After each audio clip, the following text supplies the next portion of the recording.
26-এর মহাসমাবেশ, জানি না এটাকে অনেকেই অনেক চ্যালেঞ্জ হিসেবে গ্রহণ করেছে। শুরুতেই আমাদের প্রবীণ যারা নেতৃত্ব আছেন তাদের রাত দিন ঘাম জড়ানো কষ্ট আপনারা নিশ্চয়ই অবলোকন করেছেন। প্রত্যেক দরবারে দরবারে যাওয়া এবং সবাইকে ঐক্যবদ্ধ করে আমরা একসাথে ফিলিস্তিনি ভাই বোনদের পক্ষ থেকে আওয়াজ তোলা। ইতোপূর্বে এটা হয়েছে বাংলাদেশে, শুধু ইতোপূর্বে ফিলিস্তিনের জন্য হয়েছে তা না, ইতোপূর্বে বাংলাদেশে প্রত্যেক বিভাগে বড় বড় গণজমায়েত হয়েছে, ধর্মীয় গণজমায়েত, কোনো জায়গায় কোনো সমস্যা হয়নি। কিন্তু সুফিবাদী তরিকতপন্থী শান্তিকামী মানুষরা যখন এই মহাসমাবেশ আয়োজন করতে চাচ্ছিল তখন আমরা এখানে কত কিছু খুঁজে বেড়াচ্ছি। আমাদের প্রবীণদের রাত দিন চেষ্টা, তরুণ প্রবীণ মিলে রাত দিন একাকার এক করে দিয়েছে। ঘুম নাই, নাওয়া নাই, খাওয়া নাই। প্রথমে পারমিশন পেয়েছি, অতঃপর পারমিশন উইথড্র করা হলো, অনেক লম্বা কাহিনী এই পারমিশন নিয়ে। শেষ পর্যন্ত আমাদের কিছু ভাই, বলতে কোনো দ্বিধা নেই, আমি নাম বলতে আমার আসলে ভালো লাগে না, ঘৃণা হয়। মানুষের ভিতরে এরকম হিংসা রেখে আপনারা ফিলিস্তিনের ভাইদের জন্য মায়া কান্না, হাসি আসে আপনাদের এই ধরনের বিহেভিয়ারে। এখানে আওয়ামী লীগ ঢুকে গেছে, আওয়ামী লীগকে প্রমোট করা হচ্ছে। সমাবেশ পরবর্তী জনাব গুলাম মাওলা রনি সৌফার, উনি তো পূর্বে এমপি ছিলেন, টকশোর অনেক সব টকশোতে অংশগ্রহণ করে। আমি ওনার বক্তব্য দেখছিলাম, আমি ঠিক কি বলবো খুঁজে পাচ্ছিলাম না, যে মানুষ এরকমও হতে পারে। গোলাম মাওলা রনির প্রতি সম্মান রেখে বলছি, ভবিষ্যতে আপনারা, যেহেতু আপনি টকশো করেন, জ্ঞানগর্ম আলোচনা করেন, মানুষ আপনাদেরকে বিশ্বাস করতে চায়, কিন্তু এই যে কথাবার্তাগুলা বলেন না, এগুলা লুজ টক, এই কথাবার্তাগুলা বলিয়েন না, এগুলা মানুষ গ্রহণ করবে না। সুতরাং আমি আপনাদেরকে বলবো, জেনে শুনে প্রপারলি আপনি আমাদের পুরা মহাসমাবেশের কথা বলেছেন, সেখানে আপনি তুলে ধরেছেন এটা আওয়ামী লীগের মহাসমাবেশ। আমি ঘৃণা ভরে আপনার এই বক্তব্যকে প্রত্যাখ্যান করছি, তীব্র নিন্দা জানাচ্ছি। আমি অনুরোধ করব, জেনে শুনে তারপরে মতামত দেবেন। যাই হোক, এই মহাসমাবেশকে ঘিরে শেষ পর্যন্ত আপনারা দেখেছেন একটা পক্ষ উঠে পড়ে লেগেছে, এটা আওয়ামী লীগকে প্রমোট করবে, আওয়ামী লীগকে কি আরো অনেক কিছু। শেষ পর্যন্ত আমাদের প্রবীণরা যখন পারমিশন পাচ্ছিলেন না, শেষ পর্যন্ত প্রবীণরা এই প্রোগ্রামটাকে পোস্টপোন করতে বাধ্য হয়েছেন। প্রেস কনফারেন্স ওনারা লাইভ ভিডিওর মাধ্যমে জানান দিয়েছেন, কিন্তু তরুণরা হাল ছাড়েন নাই। কারণ লাখো মানুষ পুরা বাংলাদেশ ব্যাপী, তরিকতপন্থী, তাসাউফপন্থী লাখো তরুণ এই প্রোগ্রামের জন্য অপেক্ষা করছিলেন। যাই হোক, পরবর্তীতে তরুণদের এই উৎসাহ উদ্দীপনায় শেষ পর্যন্ত অনেক কষ্টে একবার সোহরাওয়ার্দী উদ্যান থেকে আরেক জায়গায় কি ময়দান, গোলাপবাগ ময়দান, সেই ময়দান থেকে শেষ পর্যন্ত প্রেস কাউন্সিলের পাশে, এটাও শনিবার সকাল 10টা থেকে অনুষ্ঠান শুরু হবে, শুক্রবার রাতের 10টা পর্যন্ত আমরা জানি না আমরা পারমিশন পাচ্ছি কি পাচ্ছি না। যাই হোক, আল্লাহ পাকের মেহেরবানিতে প্রবীণ এবং তরুণ সকলের উৎসাহ উদ্দীপনা, অতঃপর বাংলাদেশের সমস্ত তরিকত তাসাউফপন্থী ভাইদের নিরলস প্রচেষ্টায়, দোয়াতে আমরা শেষ পর্যন্ত এই অনুষ্ঠান করতে সক্ষম হয়েছি। তাও মাইক দিবেন না, কারণ উপর থেকে প্রেশার আছে। অতঃপর প্যান্ডেলের লোক প্যান্ডেল দিবে না, উপর থেকে প্রেশার আছে। স্টেজ করতে পারা যাচ্ছিল না, উপর থেকে প্রেশার আছে। কিন্তু আল্লাহ পাকের মেহেরবানি সবকিছুকে মিথ্যা প্রতিপন্ন ধুলোয় উড়িয়ে দিয়ে আমাদের পুরো বাংলাদেশের সমস্ত তরিকত তাসাউফপন্থী ভাইয়েরা, তরিকত তাসাউফপন্থী তরুণ প্রজন্ম, পীর মাশায়েখ, উলামা, আমাদের সকল নেতৃত্ব, অনেকে হয়তো আসতে পারেন নাই, কিন্তু পর্দার অন্তরালে পরিপূর্ণ সহযোগিতা করে এটাকে আমাদের প্রত্যাশার চেয়ে অনেক বেশি সফল হয়েছে। আলহামদুলিল্লাহ রাব্বিল আলামিন। লাখো মানুষ অংশগ্রহণ করেছে, অথচ মিডিয়া কোনো প্রকার কাভারেজ দেয় নাই। এত তো সত্ত্বেও আমাদের 40% লোক অনুষ্ঠান স্থলে যাওয়ার আগেই আমরা অনুষ্ঠান সমাপ্ত করতে বাধ্য হয়েছি অনেক কারণে। সেই কারণে আমাদের প্রায় 40% লোক এই অনুষ্ঠানে যোগ দিতে পারেন নাই। তারা আস্তে আস্তে আমরা অনুষ্ঠান শেষ করে দিতে হয়েছে। আমি প্রথমত আমাদের সমস্ত পীর মাশায়েখ যারা আমাদের সকলের আহ্বানে নিজ গরজে মহব্বত নিয়ে আমাদের এই অনুষ্ঠানে অংশগ্রহণ করেছেন, সার্বিক সহযোগিতা করেছেন, আমরা আপনাদের প্রতি আন্তরিক মুবারকবাদ ধন্যবাদ জানাচ্ছি। আল্লাহর দরবারে দোয়া করি আল্লাহ যেন আপনাদেরকে আহসানুল জাযা এবং নিয়ামুল বদল দান করেন। আর আমাদের যেই সমস্ত ভাইয়েরা দূর দূরান্ত থেকে এসেছেন, এসে 1 ঘন্টার মধ্যে আবার আপনারা ব্যাক করেছেন, ঘুমোতে পারেন নাই, অনেক ধরনের ঝামেলায় আপনাদেরকে পোহাতে হয়েছে, রাত দিন কষ্ট করে আপনারা একেবারে ধরতে গেলে ইনডেসক্রাইবেবল বর্ণনাতীত কষ্ট স্বীকার করে এসেছেন, অতঃপর গেছেন। আমি আপনাদের কাছে দুঃখ প্রকাশ করছি এবং আপনাদেরকে আন্তরিক মুবারকবাদ এবং ধন্যবাদ জানাচ্ছি। আমাদের পুরা, যেহেতু এটা সকলের প্রোগ্রাম, আমি এমনিতে আপনাদেরকে যদিও ধন্যবাদ জানাচ্ছি, বাট এটা আমাদের সকলের প্রোগ্রাম, আলহামদুলিল্লাহি রাব্বিল আলামিন।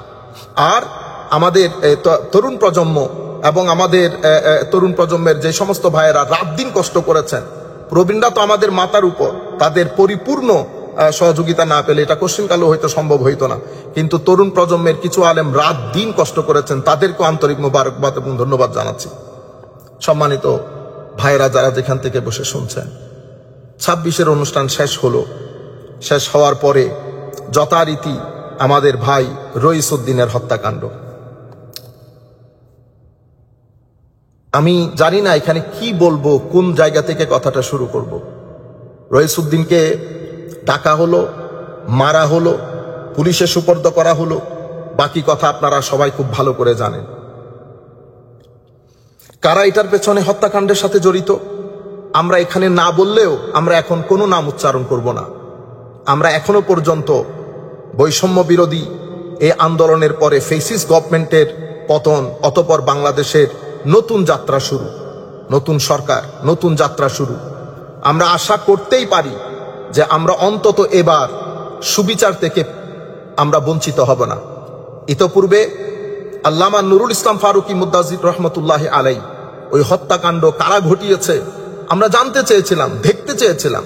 তারা কারা, তারা কাদের বই পড়ে, তারা কোন প্রতিষ্ঠানের ছাত্র, তারা কাদের ছাত্র, তারা কি কারণে এই পজিশনে আসে। শুধুমাত্র মতের অমিল থাকার কারণে একটা ব্যক্তিকে জবাই করে, আর এদিকে রইসউদ্দিনকে ডেকে মেরে পুলিশের সুপর্দ করে যারাই প্রপার হত্যাকাণ্ডের সাথে জড়িত অথবা এই পুরা সিন ক্রিয়েটের সাথে যারা জড়িত, তারা আল্লাহর মেহেরবানিতে একেবারে ওপেন হাঁটা চলা করছে, থানাতে যাচ্ছে আর আসতেছে। কিন্তু আমরা যারা ভদ্র, নম্র, সুফিবাদী, তরিকতপন্থী লোক, আমরা কোশ্চিনকালেও বাস হাতে নিতে পারবো না। তবে আমরা জানান দিতে চাই, তরিকতপন্থী লোক যখন ঐক্যবদ্ধ হয়ে যাবে, সেটা 26-এর মহাসমাবেশে আপনারা দেখেছেন। আমি বাংলাদেশের সকল পলিটিশিয়ানস যারা আছেন, বিভিন্ন পলিটিক্যাল গ্রুপ, দল, বিশেষ করে বড় বড় দল যারা আছেন, আমি আপনাদেরকে অনুরোধ করব, ফেসিস্টের জায়গা যেমন বাংলাদেশে হয় নাই, অনুরূপভাবে কোনো এক্সট্রিম উগ্রবাদীদের জায়গাও বাংলাদেশের মানুষ গ্রহণ করবে না, বর্জন করবে। আমি বাংলাদেশ সরকারের যথাযথ কর্তৃপক্ষের কাছে বিনয়ের সাথে অনুরোধ করব, আপনারা এই বিষয়টা সিরিয়াসলি গ্রহণ করেন এবং রইসউদ্দিন, মাওলানা রইসউদ্দিনের, খতিব ইমাম মাওলানা রইসউদ্দিনের এই হত্যাকাণ্ডের পেছনে কারা জড়িত, রহস্য কি, কেন এই হত্যাকাণ্ড ঘটিয়েছে এবং পুলিশ কেন এরকম ইনঅ্যাক্টিভ ভূমিকা পালন করেছে, পুলিশ কেন একজন মৃত্যু পদযাত্রীর মুখ থেকে পানি দিয়ে আবার নিয়ে ফেললো, সবকিছু পরিষ্কার রূপে জাতির সম্মুখে তুলে ধরে প্রত্যেক ক্রিমিনালের বিচার যেন নিশ্চিত করে, সেটা বাংলাদেশের একজন সাধারণ জনগণ হিসেবে আমরা বাংলাদেশ সরকার থেকে আশা করতে পারি। এটা আমাদের প্রথম স্টেজ। আমরা প্রথম স্টেজে পিসফুলি গণতান্ত্রিক দেশ হিসেবে কনস্টিটিউশন আমাদেরকে যতটুকু অধিকার দেয় আমরা চেষ্টা করে যাচ্ছি। আমরা বারবার পুলিশের দুয়ারে, আমাদের নির্দিষ্ট যারা কর্তৃপক্ষ আছেন তাদের দুয়ারে দুয়ারে আমরা বিচার ভিক্ষা করছি। কিন্তু মনে রাখবেন, 26-এর মহাসমাবেশ আমরা দেখিয়েছি, আমরা ঐক্যবদ্ধ হব। আবার আমরা আল্লামা নুরুল ইসলাম ফারুকীর মতো এটাকে বিনা বিচারে যেতে দিব না ইনশাআল্লাহ। এবং লাখো তরুণ, বাংলাদেশে যারা লাখো তরুণ তরিকতপন্থী, তাসাউফপন্থী, সুফিয়ায়ে কেরামের অনুসারী, মহব্বতকারী সাধারণ জনগণ, আমরা তাদেরকে অনুরোধ করব ঐক্যবদ্ধ থাকবেন।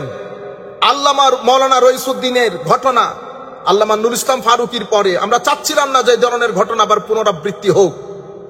সুতরাং আপনারা ঐক্যবদ্ধ থাকবেন। আমরা চেষ্টা করব প্রথম ফেজে আমাদের প্রবীণ নেতৃত্ব এই জিনিসটাকে অনেক বেশি সিরিয়াসলি গ্রহণ করেছেন, তারা করে যাচ্ছেন। যে কোনো ডাইরেকশন তারা দিবেন আমরা গ্রহণ করব, কিন্তু কোনো কিছুর নাম দিয়ে তরুণ প্রজন্ম পিছনে যাবে না। আমরা এর শেষ দেখে ছাড়ব। কিভাবে? বাংলাদেশের সংবিধান আমাদেরকে যতটুকু অধিকার দিয়েছে সেই অধিকারের উপর বেস করে আমরা সামনের দিকে অগ্রসর হব। মনে রাখবেন, পৃথিবীতে কোন জালেম, ফেরাউন থেকে শুরু করে ইয়াজিদ থেকে শুরু করে হিটলার, পৃথিবীতে কোন জালেম জুলুম করে হুকুমতের মধ্যে থাকতে পারে নাই। আর জুলুম দিয়ে কখনো হুকুমতে থাকাও যায় না, অথবা জুলুম করে কখনো সম্মান নিয়ে বাঁচাও যায় না। কাজে আমি অনুরোধ করব এই ঘটনা যেন আর না ঘটে, এবং এই ঘটনা শুধুমাত্র তীব্র নিন্দার মধ্যে আমরা থাকবো না। তীব্র নিন্দা জানিয়ে কোনো লাভ নাই। আমরা জানতে চাই এই ঘটনার পেছনে কারা জড়িত, কোন আদর্শের লোক। সরকারের সর্বমহলে, বিশেষ করে আমাদের যেই সমস্ত ভাইয়েরা অনলাইনে অনেক অ্যাক্টিভ, তাদেরকেও বলবো আমরা ফেসিস্ট যেমন চাই না, আমরা সেকুলার এক্সট্রিমিস্টও তেমন ভাবে চাই না। অনুরূপভাবে আমরা রিলিজিয়াস এক্সট্রিমিস্ট যারা, তাদেরকেও আমরা চাই না। আমরা সুন্দর বাংলাদেশ চাই, ঐক্যমত্যের ভিত্তিতে সুন্দর, যেখানে সবার সমান অধিকার নিশ্চিত হবে। এক বৈষম্য থেকে মুক্তি পেয়ে আমরা আরেক বৈষম্যের দিকে চলে যাচ্ছি। এখানে আমাদের কোনো আওয়াজ নাই, এখানে লাখো তরুণ, এদের কোনো অধিকার নাই। এখানে সরকার নির্দিষ্ট একটা, মনে হচ্ছে যেন একটা গোষ্ঠীর কাছে আমরা জিম্মি হয়ে আছি। আমরা কোনো কথা বলতে পারবো না, যার যা মন চাই করবে। আমরা আশা করব বাংলাদেশ সরকারের যারা যথাযথ কর্তৃপক্ষ, তারা এই বিষয়টাকে সিরিয়াসলি গ্রহণ করবেন এবং মৌলানা রইসুদ্দিনের হত্যাকাণ্ডের সুষ্ঠু বিচার করে আমাদের মনকে শান্ত করবেন। এটা আমরা বাংলাদেশের জনগণ হিসেবে সরকার থেকে আশা করতে পারি। সুতরাং আমাদেরকে নিরাশ করবেন না। আর আমরা সাংবাদিক ভাইদেরকে বলবো, এবং বাংলাদেশে যারা অনলাইন অ্যাক্টিভিস্ট আছে, বাংলাদেশে যারা হিউম্যান রাইটস অ্যাক্টিভিস্ট আছেন, বাংলাদেশে যারা শান্তিপ্রিয় এবং নিরপেক্ষ, যারা বাংলাদেশের সাধারণ জনগণের ভালো চান, এমন যারাই আছেন, প্রত্যেককে অনুরোধ করব আপনারা এগিয়ে আসেন। আপনারা এগিয়ে আসেন। 26-এর যে মহাসমাবেশ, সেটা কোনো দলীয় মহাসমাবেশ ছিল না। আমি আপনাদেরকে বলেছিলাম লাখো মানুষ একত্রিত হবে, গাছ থেকে একটা পাতাও পড়বে না ইনশাআল্লাহ। কালকেও পড়ে নাই, 26-ও পড়ে নাই, ভবিষ্যতেও পড়বে না। এটা যদি আপনারা আমাদের দুর্বলতা ভাবেন, ভুল করবেন। হ্যাঁ, আমরা অরাজকতা করতে পারবো না, এটা কোনোভাবেই করতে পারবো না। তরিকতপন্থী লোক কখনো অরাজক হয় না। কিন্তু আমাদের নীরব প্রটেস্ট, আমাদের শান্তি শৃঙ্খলাবদ্ধ প্রটেস্ট আমরা পুরো বিশ্ববাসীকে আবারও দেখাবো ইনশাআল্লাহ, যদি আমরা বিচার থেকে বঞ্চিত হই। আর আমরা ইতোপূর্বে আমাদের 26কে নিয়ে যারা যেভাবে প্রপাগান্ডা করেছেন, আমরা 26-এর মহাসমাবেশ করে আপনাদেরকে পূর্ণ জবাব দিয়েছি। আলহামদুলিল্লাহি রাব্বিল আলামিন। আশা করি আপনারা বুঝতে পেরেছেন এবং আপনাদের পরিপূর্ণ শিক্ষা হয়েছে। আর একটা বিষয় যেটা আমি আপনাদেরকে না বললেই নয়, মনে রাখবেন, তরিকত তাসাউফপন্থী যারা বাংলাদেশে ছড়িয়ে ছিটিয়ে আছে, লাখো তরিকত তাসাউফপন্থী লোক, ওরা শান্তিপ্রিয় জনগণ। ওদেরকে আপনি কোনো দলের সাথে ট্যাগ দিবেন না।